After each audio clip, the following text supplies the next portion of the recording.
माणसं जळली भाऊ.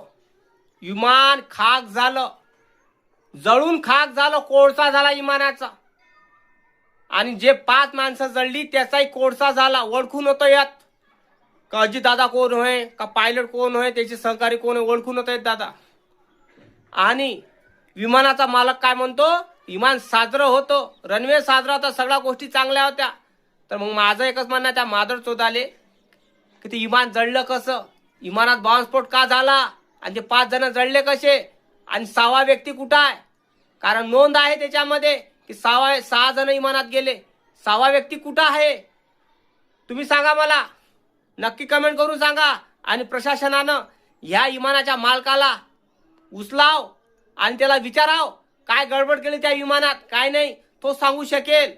कारण त्यालाच माहित आहे विमानाच्या मालकाला की काय लफडा केला ह्या विमानात. बरोबर नाही का भाऊ? नक्की कमेंट करून सांग अजित दादा जिवंत आहे की नाही.